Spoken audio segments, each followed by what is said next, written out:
viewers, we have big breaking news coming in related to the Afghanistan-Pakistan tensions, and Afghan forces claim 19 Pakistani soldiers were killed in Wednesday early morning attack on Kandahar. Now, Pakistan has transported the bodies of these 19 soldiers who were killed in the Buldak battle to Islamabad. And in a report, the spokesperson for the Security and the Purification Commission, Siddiqullah Nasrat, stated that Afghan forces targeted 19 Pakistani soldiers late night in Spil-Boldak district in response to Pakistani attacks on Afghan checkpoints. And in recent incidents, Pakistan militias carried out attacks on Afghan checkpoints inside Kandahar in the areas of Boldak Coast and Paktika, to which Afghan forces responded strongly. And as a result of these clashes, Pakistani checkpoints were destroyed and Afghan forces seized both light and heavy weapons. And following the defeat of the Pakistani militia, Pakistani forces began shelling civilian areas with heavy weapons, resulting in the deaths of 12 people, including women and children, and injuring around 100 others. It is worth noting that this is not the first time that Pakistani forces have targeted children and ordinary civilians. All right, let's get all the updates. Gursimran, my colleague, is now joining us for more updates. Gursimran, these are what we are getting to understand, that these are very, very strategic areas that have been targeted in Kandahar. But at the same time, it also, the fact that 19 Pakistani soldiers were killed, it speaks volumes about the preparedness as far as Pakistan's military forces are concerned, and also the fact that they've been targeting civilian areas. Yes, the guns do have fallen silent, but now the facts are coming out, and the details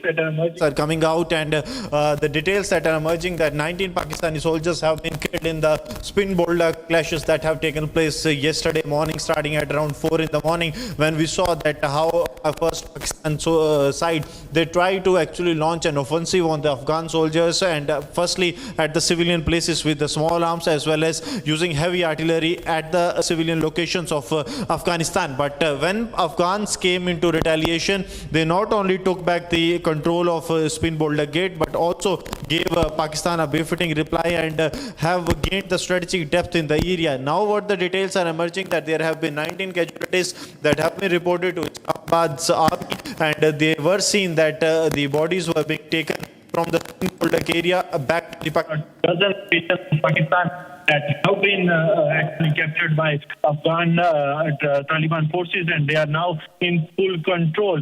So though the ceasefire has been agreed upon, but now the facts are now coming into being that what Afghan Taliban has done after their 12 civilians were killed and over 100 were injured in the Spin-Boldak district of Kandahar. And it was not only to Kandahar, but also to Chawan and the Coast province, where the Afghan forces carried out a massive retaliation that forced Pakistan to dial Qatar and Saudi Arabia time and again to look for the ceasefire, and that was agreed yesterday, 6 in the evening Pakistani time. And since then, the guns have fallen silent, and Pakistani casualty numbers are now.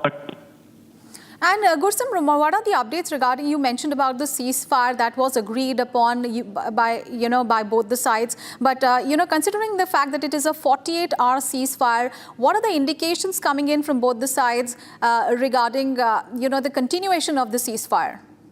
It is almost a fragile ceasefire that has been agreed upon, and these are the words of the Pakistani Defense Minister Khwaja Asif last night while speaking to a Pakistani channel. He said that this is a fragile ceasefire and it may collapse anytime. Reason being that till the time the talks are not held, there is nothing that is permanent, and this temporary ceasefire is also fragile.